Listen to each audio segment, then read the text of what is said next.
Bom, gente, eu vou ministrar um tema hoje com vocês, uma palavra de Deus para o seu coração, mas eu vou ministrar em duas partes. Agora pela manhã você vai ouvir só uma parte da mensagem e à noite eu termino. Mas é de propósito, inclusive para quem está me acompanhando aqui, hoje na transmissão, para que vocês ouçam à noite também. Pode ser ou não? Vocês prometem que vocês vão ouvir também à noite ou não? E você de casa também? Porque senão vai ficar sem sentido. É de propósito. Tá bom, gente. Você na sua casa, pegue a sua Bíblia também, as suas anotações, porque Deus vai falar ao nosso coração. E deixa aberto comigo agora, nesse momento, 2 Samuel, capítulo 15. Deixa aberto. Daqui a pouco a gente vai ler, mas deixa aberto. Hoje você vai ler Bíblia, Palavra de Deus. 2 Samuel, capítulo 15, o tema hoje é Aprendendo com as Lutas. Estamos tratando de uma série de mensagens, dando sentido à vida. E nesta série de mensagens, já ministrei alguns temas, e hoje o tema é Aprendendo com as Lutas. Já encontrou 2 Samuel, capítulo 15?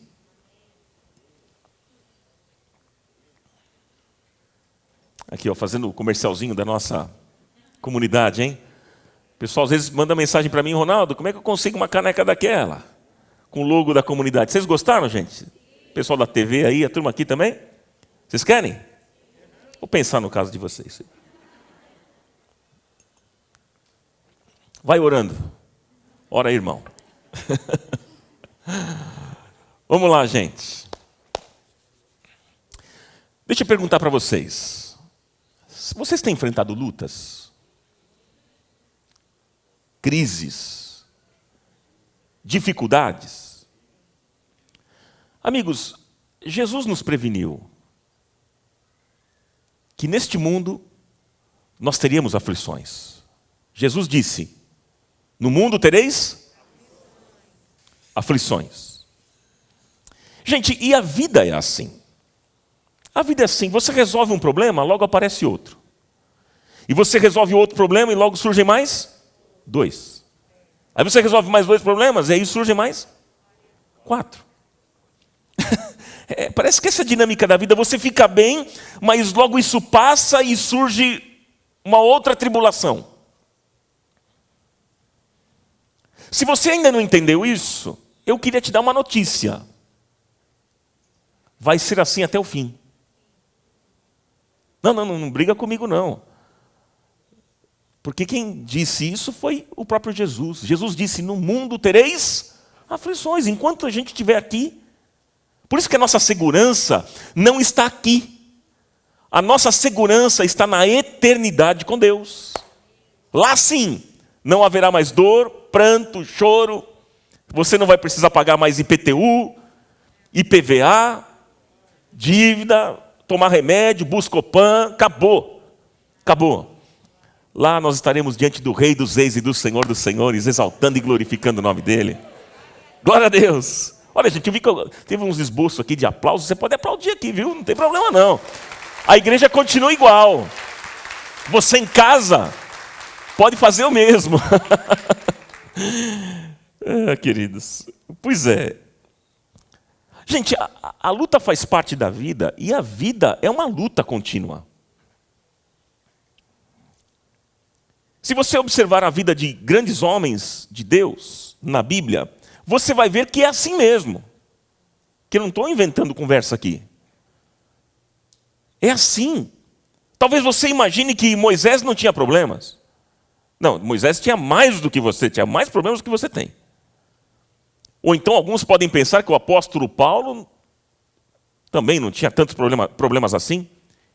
Tinha muitos. Sofreu todo tipo de perseguição, de injúria e tragédia na vida pessoal. Mas hoje eu queria falar com vocês sobre um personagem que eu me identifico muito e eu gosto muito. talvez seja até por uma questão do que a Bíblia descreve sobre ele, até na estética, na fisionomia. Davi. Davi, o filho mais moço, jovem, ruivo. Por que vocês estão rindo, gente? Caramba, vocês estão engraçadinhos hoje. E eu me identifico muito. Músico. Salmista, poeta. Gosto muito. Acho que o personagem que eu mais gosto e me identifico é com Davi. Gosto muito. E a Bíblia diz que Davi era um homem segundo o coração de Deus. Mas o que me impressiona são os muitos problemas que Davi viveu. Davi teve grandes crises e graves crises dentro da sua própria casa, com os seus próprios filhos. Então, quando a gente olha para isso, e para alguns personagens da Bíblia, e para Davi, por exemplo, isso nos consola, porque às vezes a gente tem uma tendência de pensar que só a gente sofre na vida. A gente olha para aquelas fotos do Instagram das pessoas e vê todo mundo sorrindo, tudo bonitinho. Aquilo é fake, gente. Não é tudo aquilo, não. Mas a gente olha e diz assim, nossa, o fulano não tem problema. Ele vive sorrindo nas fotos. Então, quando a gente olha para personagens da Bíblia, por exemplo, como Davi, isso traz um consolo para o nosso coração, porque a gente logo pensa, então, eu não estou sozinho. Outros já sofreram na vida aí. As pessoas sofrem. Todos nós temos problemas e dificuldades. A grande questão é o seguinte.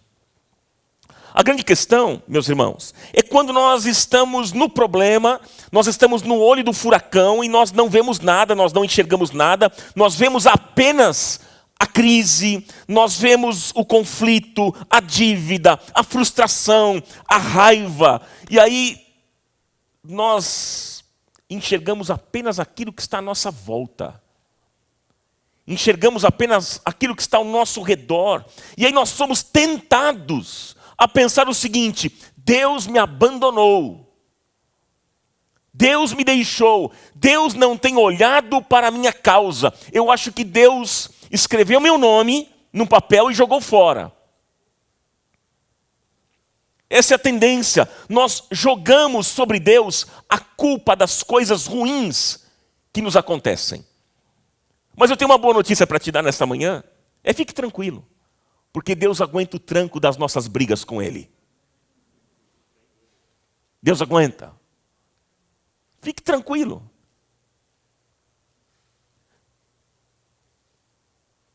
Porque, mesmo quando a gente fica triste e muitas vezes revoltado, a gente se sinta frustrado, Deus continua sendo um Deus de graça, de bondade, de misericórdia.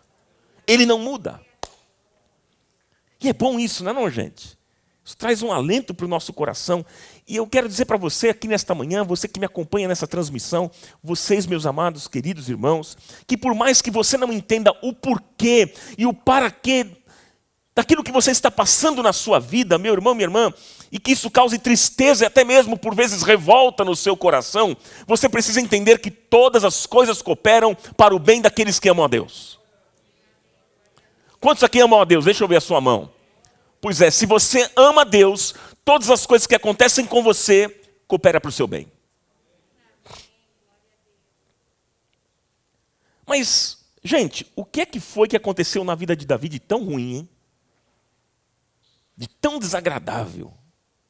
O que é que surgiu? O que é que aconteceu? Como é que Davi, ele conseguiu em Deus e com Deus transformar momentos da sua vida? Ou um momento específico que eu vou mostrar para vocês aqui nesta manhã. Porque a história que nós vamos conversar aqui encontra-se em 2 Samuel, no capítulo 15. Que você aí na sua casa já abriu. Deixa aberto porque nós vamos ler versículo a versículo. E eu quero convidar você também que está aqui a nós lemos algumas coisas. Veja, mas deixa eu contar para vocês o que aconteceu. Davi, ele foi traído pelo seu próprio filho, Absalão. Gente, traição é um negócio terrível, não é não? É horrível ser traído por alguém. Mas convenhamos, talvez não haja nada mais terrível do que ser traído pelo próprio filho. Eu acho que aí é pior. É terrível. Aquele filho que você cuidou, que você viu nascendo, que você cuidou desde criança, que você tantas vezes investiu horas e noites de sono. Gente, há muitos filhos que traíram seus pais. Sabiam disso? Não falam mais com os pais. Não ligam mais para os pais. Ou até mesmo nem atendem ligação dos pais. E fingem que nem os conhecem. Gente, que dor forte. E isso é muito forte. Não é verdade? Ser traído por um filho. Ser traído por um filho. Que forte isso. Como é difícil a gente ter que lidar com a traição. Ser traído por alguém que você deu a vida. Ser traído por alguém que você confiou, que você acreditava, a quem você abriu o coração e a vida. E, gente, esse era o problema de Davi, no texto que nós vamos meditar aqui. E eu quero ver com vocês juntos. Tenha a sua Bíblia aberta o tempo todo, não feche, porque nós vamos estudar aqui um texto. Eu queria tirar lições.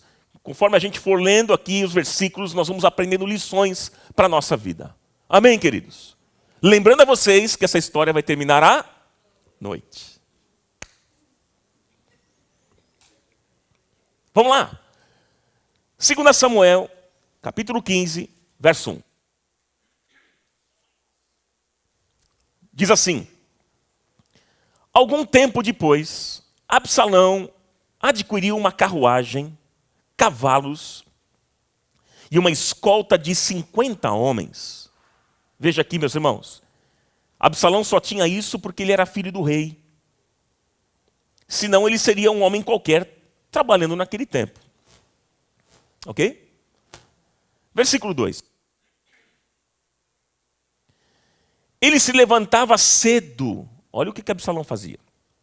Se levantava cedo e ficava junto ao caminho que levava à porta da cidade. Sempre que alguém trazia uma causa para ser decidida pelo rei, Absalão o chamava e perguntava de que cidade vinha. E a pessoa respondia que era de uma das tribos de Israel. E então Absalão dizia: a sua causa é válida, sua causa é legítima, mas não há nenhum representante do rei para ouvi-lo. Gente, era comum naquela época as pessoas virem das cidades vizinhas levar as suas causas ao rei. E Absalão, ele indagava aquela pessoa que chegava e dizia que a causa dela era verdadeira, que era uma causa legítima, como diz o texto, mas que não havia nenhum representante do rei para ouvir. Ou seja, veja bem, ele queimava o reinado do pai. O que ele estava fazendo, meus irmãos? Ele estava queimando o reinado do pai. Ele queria mostrar para as pessoas que o reinado do pai não era tudo aquilo. Que era um reinado falho e que o pai não tinha conselheiros suficientes para atender aos súditos, às pessoas. Verso 4. Vamos lá? E Absalão acrescentava: quem me dera ser designado juiz desta terra. Todos os que tivessem uma causa ou uma questão legal viriam a mim e eu lhe faria justiça. Só aqui, amigos, isso aqui configura absoluta e completa traição, rebelião e insurgência. Em outras palavras, era como se Absalão dissesse o seguinte: ah, se eu fosse o rei. Ah, se eu fosse o rei. Se eu ocupasse esse lugar, se eu ocupasse esse posto, não faltariam juízes para julgar o povo. Ah, se eu fosse o rei. Porque vocês sabem, o meu pai não faz justiça. Ele não se preocupa com as causas de vocês. Se eu fosse juiz, isso não ia acontecer jamais. Imagine só as pessoas ouvindo isso. O filho queimando o pai. Imagina o povo ouvindo isso. Verso 5, está aí? Vamos lá. E sempre que alguém se aproximava dele, para prostrar-se em sinal de respeito, Absalão fazia o quê, irmãos? Você pode ler aí comigo? Estendia a mão, abraçava-o e beijava-o. Veja só, quando alguém se aproximava, estendia as mãos, ele se aproximava deles, ia se prostrar diante dele, né, num sinal de respeito. O que ele fazia? Não, ele estendia as mãos, diz o texto, ele abraçava e beijava a pessoa. Nossa, que amoroso, hein? Que amoroso. Mas veja, ele não fazia isso porque ele amava as pessoas. Não, queridos. Ele fazia isso só para quê? Porque ele queria ganhar o coração das pessoas, gente. É isso. Sabe quando alguém elogia você, te agrada, às vezes compra até presentes, mas no fundo, está fazendo isso não porque te ama, mas porque tem algum interesse em você e naquilo que você pode oferecer? Sabia que às vezes tem gente assim? Era justamente isso que Absalão estava fazendo. Estava agradando as pessoas, beijando, abraçando, porque ele tinha um outro interesse. Vamos continuar? Bora lá, gente. Versículo 6.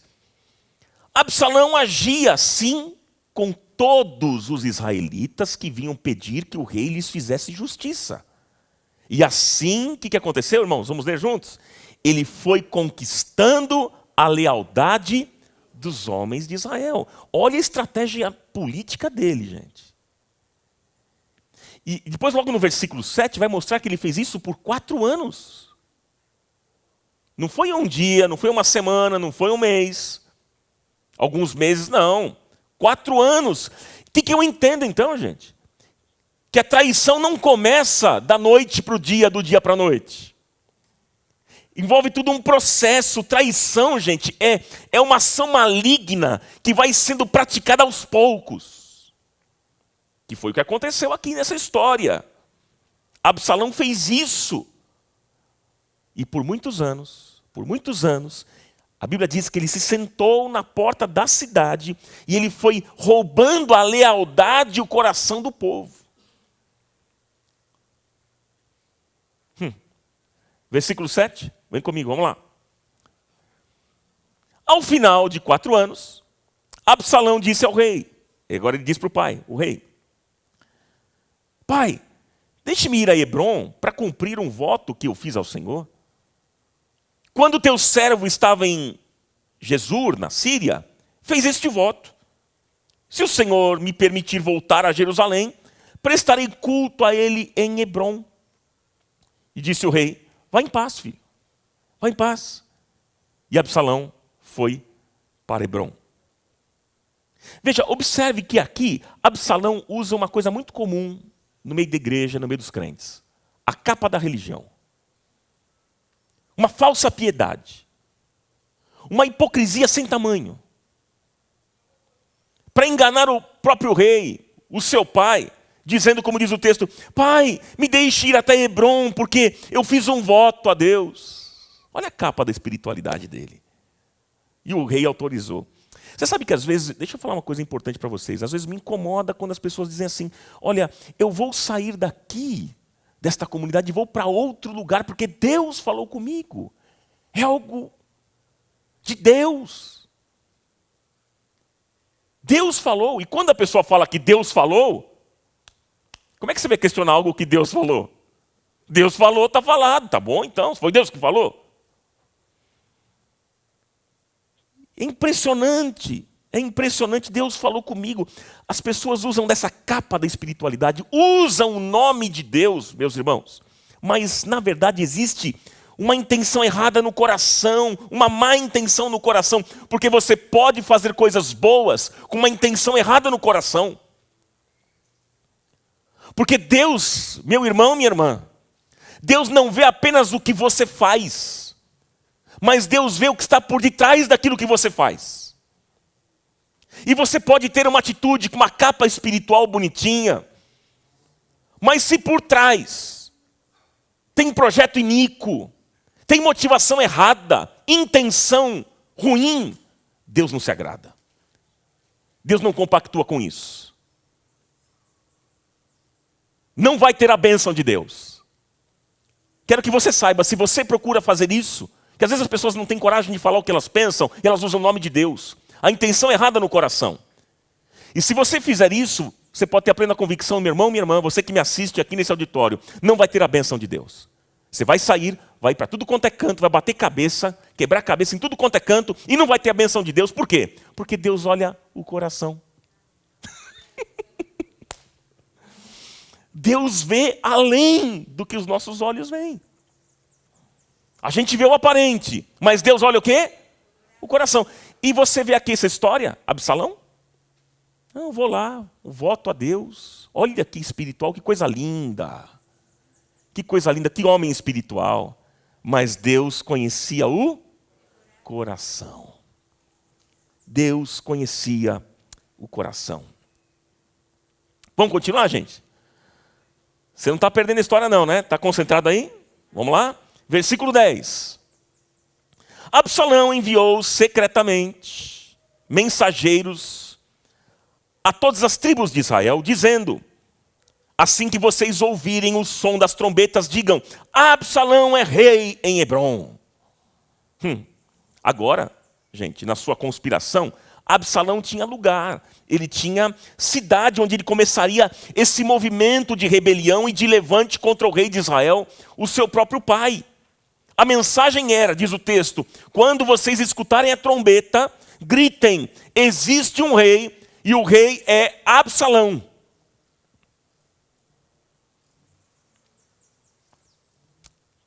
Que triste isso, gente. Versículo 11. Vamos lá? Absalão levou 200 homens de Jerusalém. Eles tinham sido convidados e nada sabiam, nem suspeitavam do que estava acontecendo.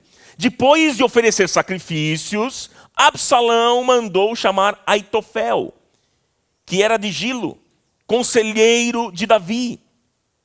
A conspiração ganhou força e cresceu o número dos que seguiam Absalão.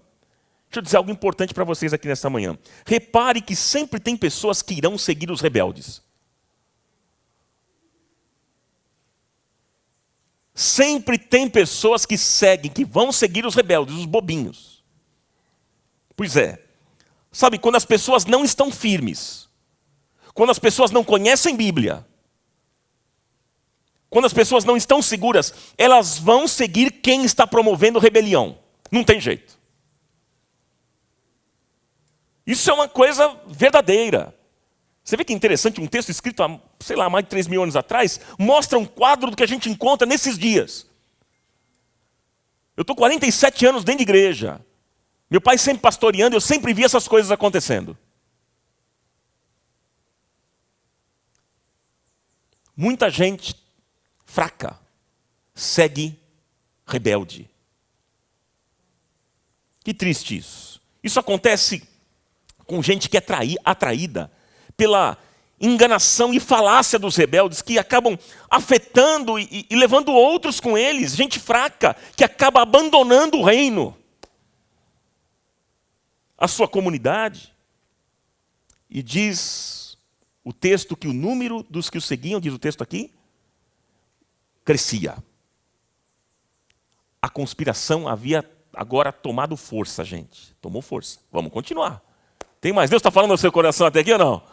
Posso ouvir um amém aqui da igreja ou não? E você na internet, posso ouvir um amém? Vamos lá. Versículo 13.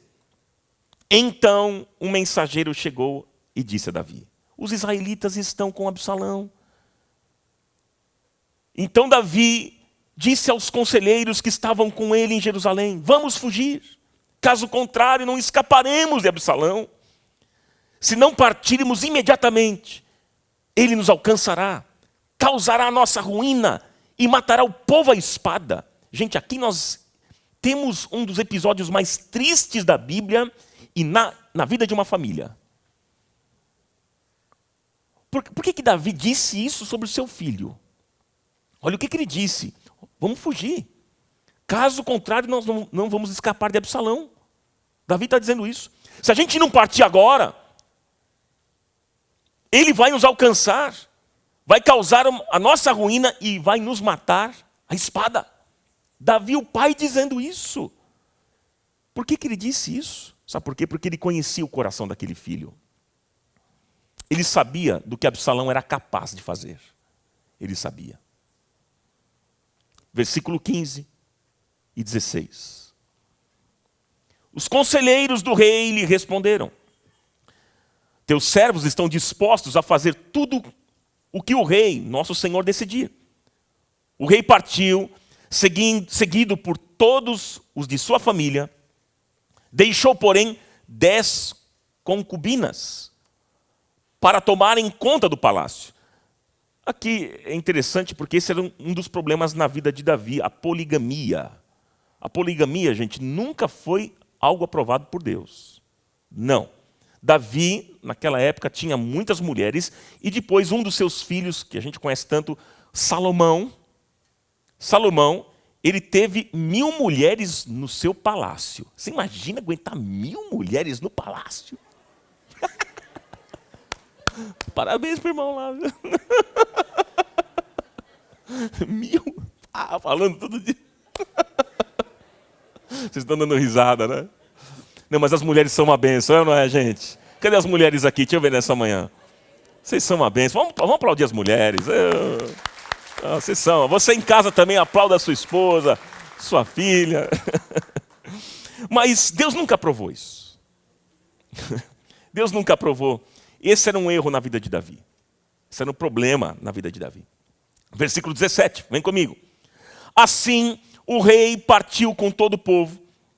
Pararam na última casa da cidade e todos os seus soldados marcharam, passando por ele.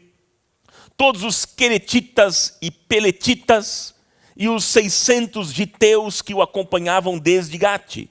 O rei disse então a Itai de Gate: por que você está indo conosco? Volte e fique com o novo rei, pois você é estrangeiro e exilado de sua terra. Faz pouco tempo que você chegou.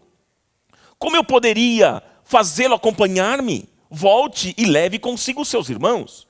Que o Senhor o honre, que o Senhor o trate com bondade e fidelidade. Itai, contudo, respondeu ao rei: juro pelo nome do Senhor e por tua vida, que onde quer que o rei, o meu senhor, esteja, ali estará o seu servo para viver ou para morrer. Gente, olha que lindo isso agora. Como é bom saber que ainda existe gente fiel. No meio dessa bagunça toda, como é bom saber que existe gente fiel. E como é bom saber, quando eu olho para a nossa comunidade, e eu vejo uma transmissão com tanta gente assistindo a esta pregação, a esta ministração, tem nos acompanhado mesmo em casa, e vocês que estão aqui, como é bom saber que tem gente que é fiel. Gente amorosa, gente de coração sincero, gente de coração puro. Como é bom saber. Aqui está este homem, Itai. Ele diz ao rei: juro pelo nome do Senhor e por tua vida, que onde quer que o rei, o meu senhor, esteja, ali estará o seu servo para viver ou para morrer. Eu sei que tem gente aqui nessa comunidade que dá vida por nós. Pelos seus pastores, pelos líderes, pelos irmãos. É gente fiel, gente de coração verdadeiro, reto diante de Deus. Homens e mulheres segundo o coração de Deus. Vamos continuar, gente. Versículo 22. Então Davi disse a Itai: está bem, Pode ir adiante? Itai, o giteu, marchou com todos os seus soldados e com as famílias que estavam com ele. Todo o povo do lugar chorava. Olha só, chorava em alta voz enquanto o exército passava. O rei atravessou o vale do Cedron e todo o povo foi com ele em direção ao deserto. Para onde Davi foi? Ele saiu do palácio de Jerusalém, na cidade de Davi, e foi para o deserto. Agora, veja a tristeza daquele povo. Observe, meus irmãos queridos, a dor que uma rebelião causa. A rebelião é algo devastador. Causa uma dor enorme. Veja, o rei deixa o palácio e vai para o deserto. Isso é terrível. Ele deixa a bênção de ser rei e ele foge agora como um indigente. Assim estava acontecendo com Davi. Então imagine só, queridos, a dor que Davi devia estar sentindo naquele momento. Ele perdeu, veja, ele perdeu autoridade, ele perdeu pessoas, ele perdeu parte do seu exército, ele perdeu o seu filho, perdeu sua dignidade, ele perdeu tudo o que ele tinha. Que momento de catástrofe na vida deste homem. Que momento difícil. Versículo 24, vamos comigo. Zadok também estava lá, e com ele todos os levitas que carregavam a arca da aliança de Deus. Abiatar também estava lá. Puseram no chão a arca de Deus até que todo o povo saísse da cidade. Olha, aqui mostra o tamanho da rebelião que Absalão fez. Veja que Absalão entrou num esquema demoníaco, gente. Diabólico. Versículo 25. Vamos lá.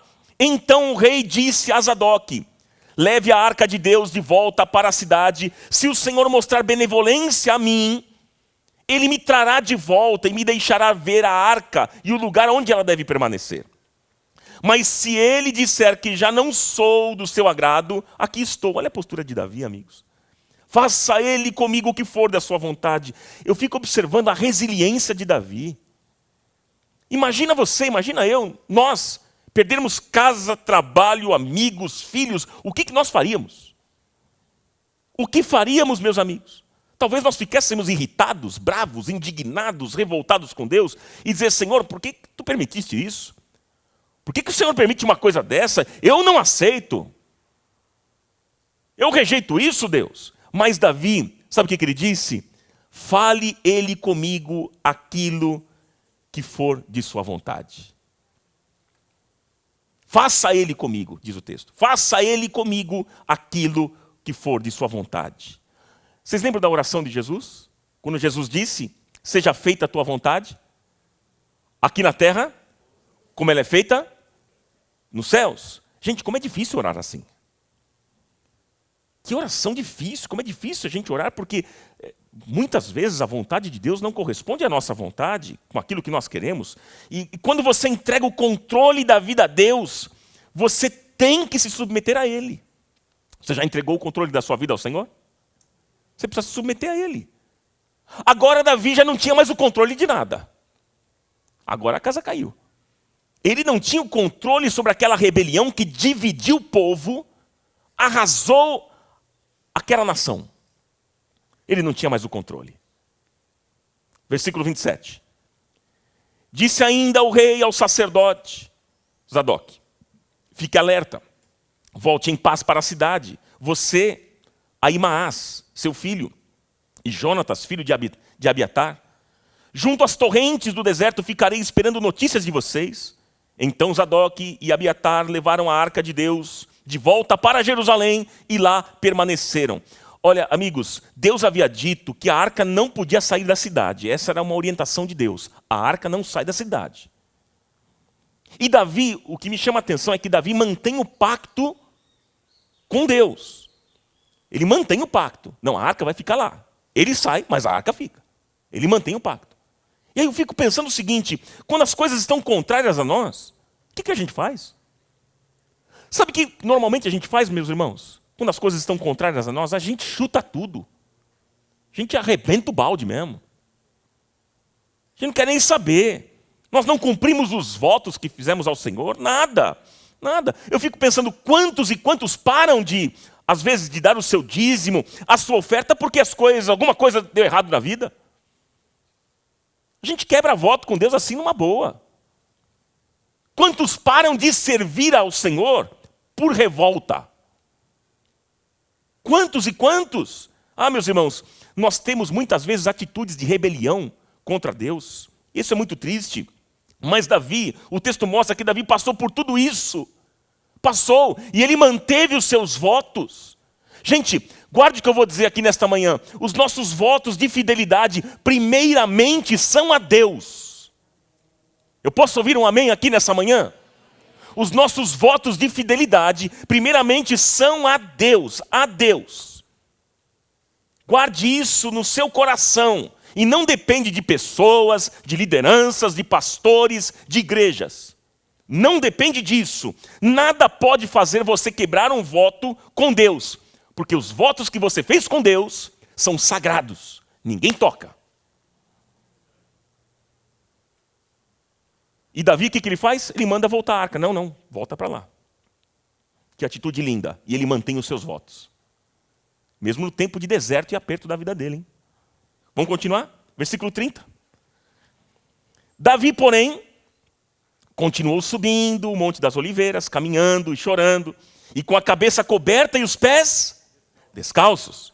E todos os que iam com ele também tinham a cabeça coberta e subiam chorando. Que quadro triste, gente. Você consegue imaginar essa cena, gente? Todo mundo chorando, arrebentado, triste. Ele subiu o monte, diz o texto, olhando ali para o lugar que ele morava, para o povo que ele governava, e ele ia chorando a dor da traição de um filho que lhe apunhalou pelas costas. Davi, então, diz o texto, ele cobriu a cabeça.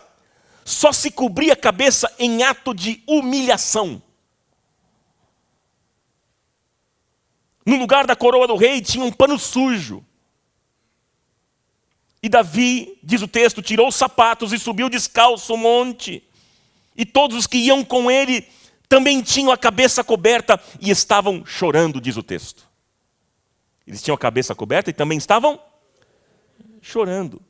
Você sabe que a lição que eu aprendo aqui, que aqueles que permaneceram fiéis, eles não podiam ver o seu líder em tamanha humilhação. Sabe por quê, gente? Porque a dor do outro é a minha dor. A dor do meu filho é a minha dor. A dor do meu cônjuge é a minha dor. A dor do nosso líder é a nossa dor. É assim que funciona no reino de Deus. É a nossa dor. E a dor de Davi era a dor dos que estavam com ele. Versículo 31. Vamos lá, estamos caminhando para um final aqui. Quando informaram a Davi que Aitofel era um dos conspiradores que apoiavam Absalão, Davi orou. O que é que Davi disse na oração? Vamos lá? Você pode ler comigo? Ó Senhor, transforma em loucura os conselhos de Aitofel. Vamos lá de novo? Qual foi a oração? Ó Senhor, transforma em loucura os conselhos de Aitofel. Sabe, às vezes, meu irmão, minha irmã, você é traído por uma pessoa e outros o acompanham. Sabe aqueles que falam assim, tamo junto, hein? Eu já ouvi muito isso aqui. Tamo junto, hein, pastor? Acabava o culto, vinha aqui na frente, passava aqui. Tamo junto, pastor. Quem está junto não precisa ficar falando toda hora que está junto. Não precisa ficar falando, você não precisa ficar lembrando que está junto o tempo todo. É claro que às vezes a gente fala isso num tom de carinho, de consideração, claro. Mas eu não preciso encontrar com meu pai, toda vez que eu encontro com meu pai, e falar para ele assim, viu pai, tamo junto, viu? Tamo junto, tamo junto. Meu filho, eu sei que tamo junto. As atitudes mostram isso, é ou não é? Então, às vezes, você é traído por uma pessoa e os outros o acompanham, gente que você pensava que era fiel. Mas aquele também foi? Não acredito. Eu achava que aquele fulano, ele era fiel. E Davi pensou que Aitofel estava do lado dele. Mas a Bíblia diz que ele era um dos conspiradores. E qual foi a oração de Davi? Senhor, transforme em loucura os conselhos de Aitofel. Senhor, interfira nessa situação. Eu não estou aguentando, Senhor. Sabe, o que faz de Davi ser o homem segundo o coração de Deus? Sabe o que me chama a atenção na vida de Davi, que é um desafio para mim, para você, para todos nós? É que Davi era um homem de coração quebrado. Era um homem de coração quebrantado. Ele podia errar, como ele errou na vida. Ele não foi um homem perfeito. Ele teve as suas falhas, mas ele era um homem quebrantado na presença de Deus. Ele orava, ele chorava na presença do Senhor. Ele tinha temor de Deus no coração. É assim que ele agia. Era assim que ele agia. E sabe o que me impressiona hoje no cristianismo que a gente vive? Sabe o que me impressiona, meus irmãos? É que as pessoas já não têm mais quebrantamento. Não há. As pessoas fazem o que querem. Elas traem você, viram as costas, ou erram, não se humilham, não choram na presença de Deus, não tem quebrantamento, não derrama uma lágrima. E como isso é triste, não se humilha na presença de Deus. Por isso que a Bíblia diz que Deus resiste ao soberbo, mas Ele concede graça a quem? Aos humildes. Todo aquele que se humilhar será exaltado, creia nisso. Creia nisso. Uma coisa interessante na vida de Davi, sabe qual é, meus, que me chama a atenção? É que ele não se preocupa em se vingar daqueles que o maltratavam. Ele ficava quieto. E ele falava com quem ele ia ter todas as respostas. Sabe o que Davi fazia com seus inimigos? Sabe o que ele fazia com os inimigos dele? Ele entregava a Deus. Senhor, cuida daquele homem, de Aitofel. Cuida daquele homem, interfira, Senhor. Veja, Davi nunca quis se vingar com as próprias mãos. Porque há um texto na palavra que diz que a vingança pertence a quem, irmãos? Ao Senhor, a Deus. Ele teve oportunidade de se vingar lá com Saul, com o rei Saul, mas ele não fez isso. Não tocou em Saul. E assim Davi fazia com os seus inimigos, com as pessoas que o perseguiam, e agora com o seu próprio filho.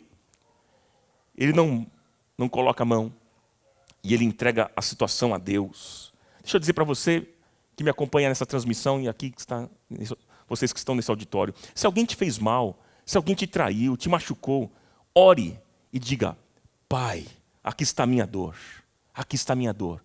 E você pode ter plena convicção de que Deus vai cuidar de você, Ele vai te honrar. Amém?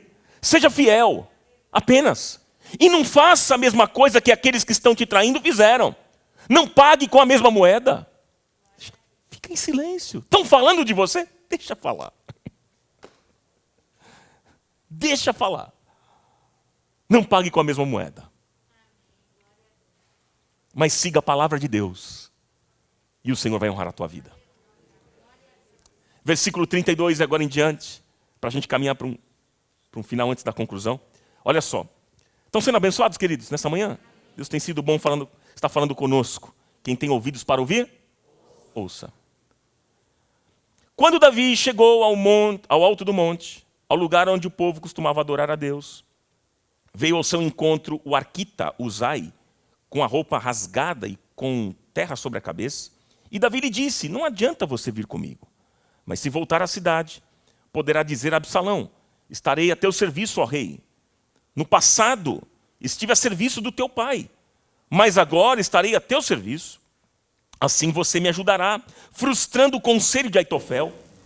Os sacerdotes Zadok e Abiatar estarão lá com você. Informe-os do que você souber no palácio. Também estão lá os dois filhos deles, Aimaas e Jonatas. Por meio deles, me informe de tudo o que você ouvir. Então, Uzai, amigo de Davi, chegou a Jerusalém quando Absalão estava entrando na cidade. Olha, Davi tinha ido do palácio para o deserto, da vida digna para o sofrimento. E agora, gente, como é que resolve essa situação? Hein? Eu pergunto, como é que nós vamos nos comportar? Como é que nós vamos agir, irmãos? Como é que nós vamos agir e reagir diante das situações adversas que a vida apresenta para nós? Como é que nós vamos fazer quando surgem problemas? as dificuldades. É nessa hora, queridos, que Deus, Ele quer ver quem realmente confia nele e obedece a sua voz. Porque é nesse momento que a nossa fé vai ser evidenciada. É nesse momento, é na hora do deserto que a gente mostra quem a gente realmente é. E se realmente a gente teve uma experiência verdadeira e genuína com o Senhor. É nesse momento, a questão não são os problemas que nós vivemos, mas é como nós enfrentamos os problemas. Quando tudo está muito bem, aí é muito fácil, né, gente? É simples. Mas quando a gente deixa o conforto de um palácio, como Davi teve que deixar, e vai morar num deserto, meus irmãos, aí é que a gente vai mostrar a quem nós servimos. É nesse momento. Talvez você esteja assim hoje, talvez você já tenha vivido num palácio de alegria, de honras, de bem-estar, e hoje você está num deserto,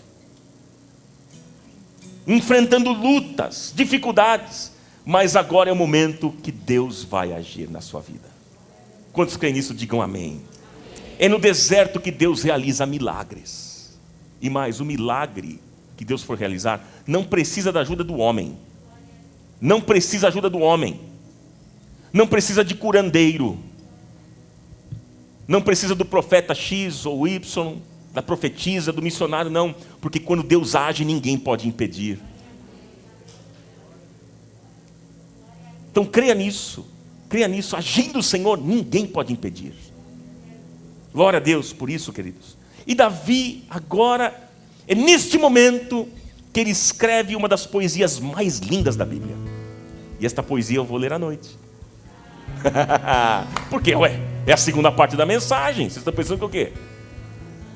Eu quero que vocês estejam comigo, Esperto sou eu. Para que você também na sua casa. Nós vamos à noite estar junto. E aí, eu quero mostrar para vocês à noite como é que Davi reagiu. Mas eu concluo dizendo para vocês, para a gente orar aqui nessa manhã, nós vamos cantar e orar. Reflita hoje na sua vida.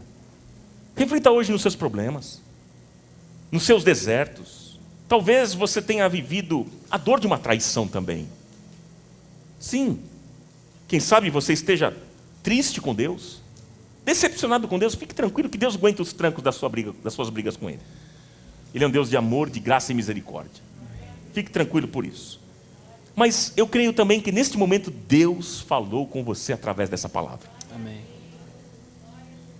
E Ele está falando, e quem tem ouvidos para ouvir, ouça. E Deus quer te ensinar nesta manhã como é que se reage diante dos problemas, das lutas e dos desertos da vida. E Ele quer que você entenda que o sofrimento e a dor são comuns a todos nós. Mas é justamente nessa hora que Ele vai fazer diferença na nossa vida. Glória a Deus por isso. Então, nesta manhã, abra o teu coração.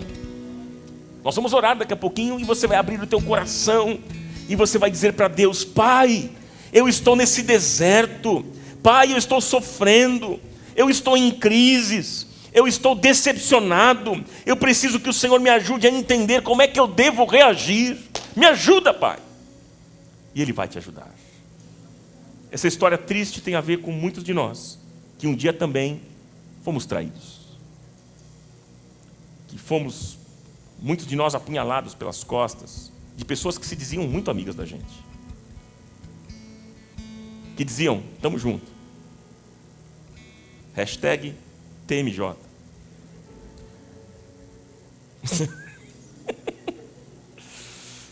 Mas, como disse Jesus, no mundo tereis aflições. É isso, queridos, é isso. Jesus quer te dar um novo sentido na sua vida. Ele quer dar um novo sentido à sua vida. Essa é a série de mensagens que estamos tratando. Ele quer escrever uma linda e nova história, mas para isso nós precisamos, nesta manhã, nos render e confiar que só o Senhor pode nos restaurar diante de uma dor. Que assim seja em nome de Jesus. Receba essa palavra.